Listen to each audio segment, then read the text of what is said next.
Salam sejahtera bagi kita semuanya, Bapak Ibu yang Tuhan kasihi, dimanapun kita berada, salam sehat, salam kebaikan bagi kita semuanya. Bapak Ibu yang dikasihi Tuhan, sebelum kita mendengarkan kebenaran firman Tuhan, pada saat ini kita berdoa. Terima kasih ya Tuhan kami untuk segala kebaikan dan anugerah-Mu yang Engkau nyatakan bagi kami. Saat ini kami mau mendengarkan sabda Tuhan. Biarlah kiranya Engkau menerangi hati dan pikiran kami dengan Roh Kudus-Mu, sehingga kami mengerti sabda-Mu. Dalam nama Yesus kami berdoa. Amin. Saudara yang terkasih dalam Kristus Yesus, adapun kebenaran firman Tuhan yang akan kita renungkan pada saat ini tertulis dalam kitab Amsal pasal 16 ayat 16 sampai dengan ayat 20. Demikian firman Tuhan. Memperoleh hikmat sungguh jauh melebihi memperoleh emas, dan mendapat pengertian jauh lebih berharga daripada mendapat perak. Menjauhi kejahatan itulah jalan orang jujur. Siapa menjaga jalannya memelihara nyawanya. Kecongkakan mendahului kehancuran, dan tinggi hati mendahului kejatuhan. Lebih baik merendahkan diri dengan orang yang rendah hati daripada membagi rampasan dengan orang congkak. Siapa memperhatikan firman akan mendapat kebaikan, dan berbahagialah orang yang percaya kepada Tuhan. Demikian sabda Tuhan. Saudara-saudara yang dikasihi oleh Tuhan kita Yesus Kristus, ada perkataan orang bijak demikian.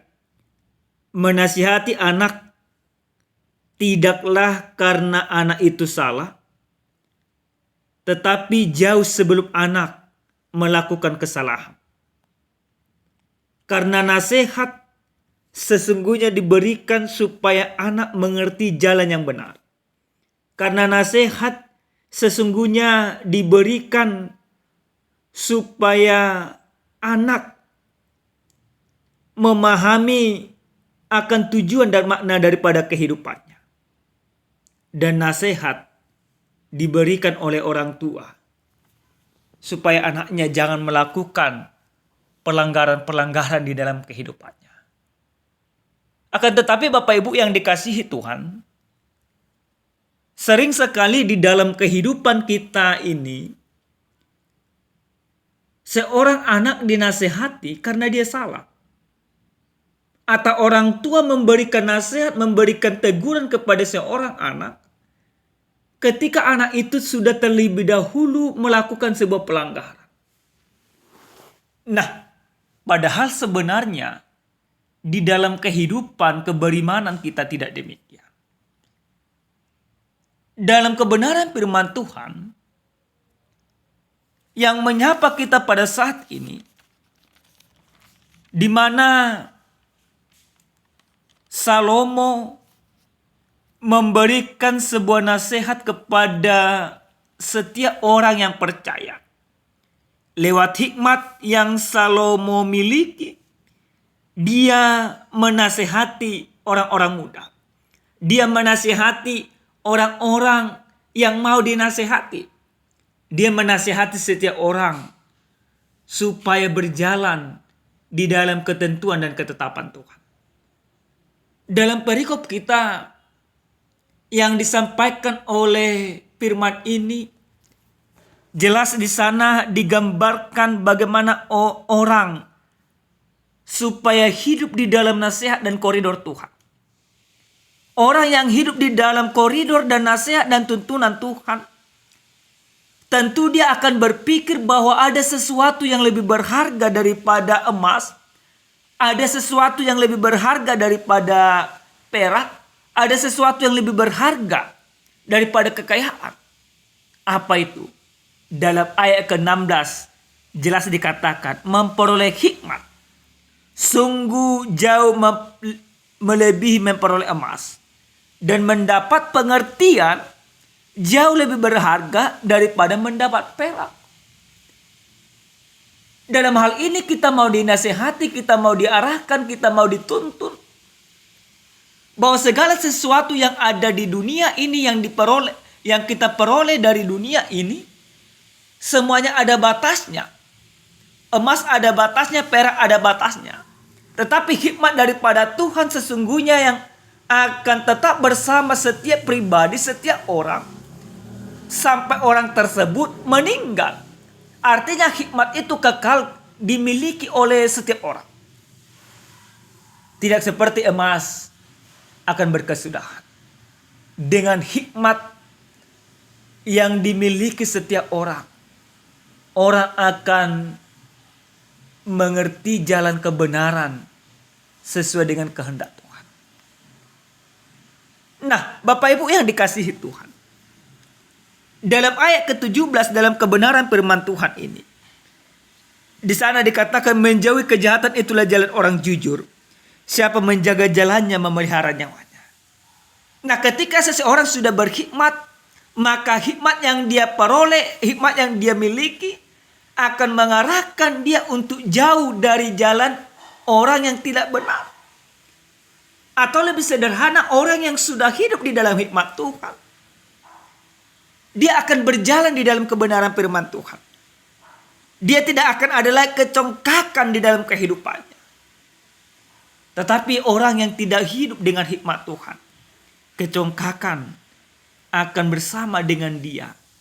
Dan puncak daripada kecongkakannya akan dia memperoleh kehancuran. Nah, Bapak Ibu yang dikasihi Tuhan, ketika orang yang berhikmat ini sudah berjalan di dalam kebenaran firman Tuhan, dia membuktikan perjalanannya dengan merendahkan diri, dengan rendah hati. Artinya orang yang sudah hidup di dalam hikmat Tuhan, tidak ada lagi kesombongan di dalam kehidupannya. Dan dia melakukan segala firman Tuhan sehingga dia berbahagia karena dia percaya bahwa apa yang dia lakukan ini adalah kehendak Tuhan. Nah, Bapak Ibu yang dikasihi Tuhan, dari kebenaran firman Tuhan ini kita mau diajak, kita mau diarahkan bagaimana sesungguhnya supaya hidup kita senantiasa memperoleh hikmat yang daripada Tuhan. Hikmat yang daripada Tuhan memberikan kita mengerti jalan Tuhan. Hikmat daripada Tuhan memberikan kita mengerti kehendak Tuhan. Hikmat daripada Tuhan memberikan kita untuk merendahkan hati sesuai dengan kehendak Tuhan. Dan hikmat daripada Tuhan membuat kita berbahagia di dalam Tuhan. Kebahagiaan kita bukan tahta, tetapi kebahagiaan kita karena kita percaya akan apa yang Tuhan berikan di dalam kehidupan kita. Nah, Bapak Ibu yang dikasihi Tuhan, sesuai dengan tema yang sampai kepada kita pada saat ini, dikatakan ikut menderita sebagai prajurit Kristus. Bagaimana tema ini kita lihat, kita aplikasikan di dalam kehidupan kita sesuai dengan nas firman Tuhan yang sampai kepada kita pada saat ini.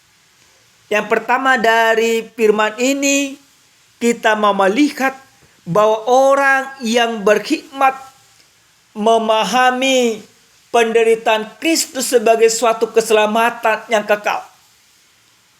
Nah, Bapak Ibu yang dikasihi Tuhan, dunia ini senantiasa berpikir bahwa apa yang dikatakan, yang dilakukan oleh Kristus itu sesuatu kebodohan, sesuatu kesia-siaan.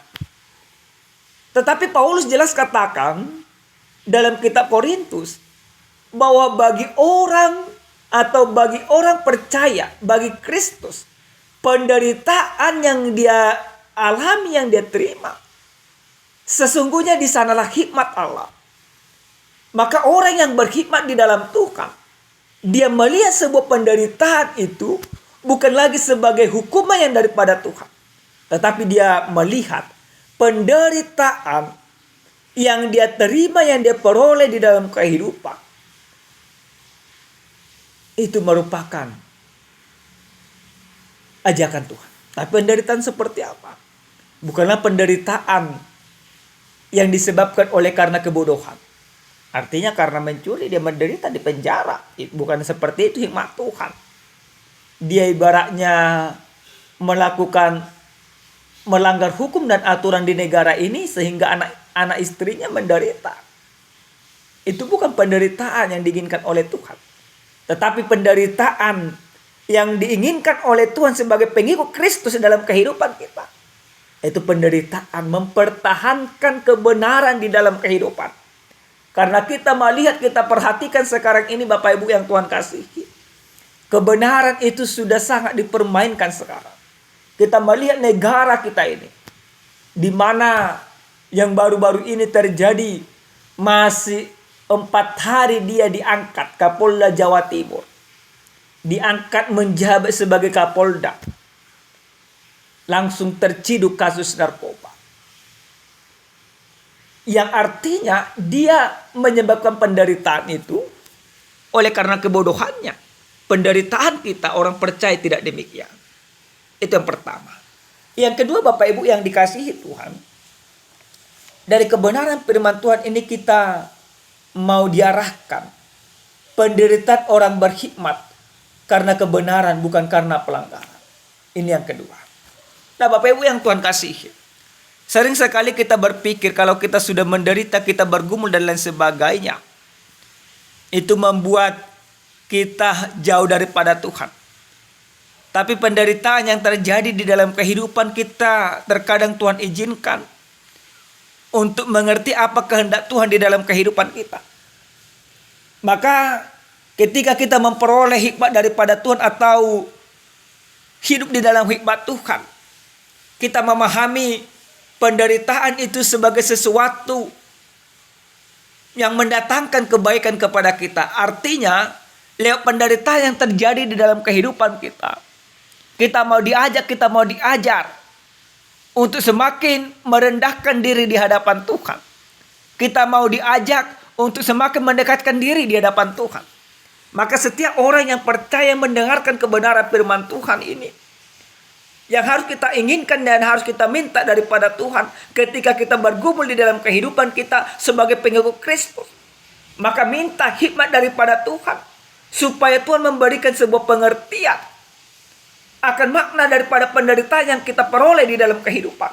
Sebagaimana Kristus yang mau menderita oleh karena kebesaran kasih-Nya kepada kita. Penderitaan yang dia lakukan merupakan sebuah wujud nyata daripada kasih yang kekal yang dinyatakan kepada setiap orang, termasuk kepada kita pribadi.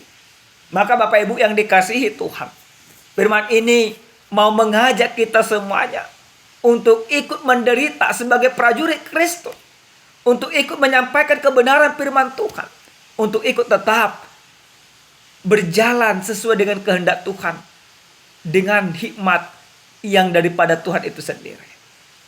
Yang terakhir Bapak Ibu yang Tuhan kasihi, dari firman ini kita mau diarahkan bagaimana orang yang menderita sebagai pengikut Kristus itu atau sebagai prajurit Kristus itu sesungguhnya dia akan memperoleh mahkota kehidupan di dalam kehidupannya. Dia akan berbahagia seperti yang dikatakan dalam ayat 20 itu. Siapa memperhatikan firman akan mendapat kebaikan. Dan berbahagialah orang yang percaya kepada Tuhan. Maka ketika kita prajurit Kristus, kita mungkin tidak akan pernah terlepas dari namanya tantangan. Kita tidak akan pernah namanya terlepas daripada persoalan.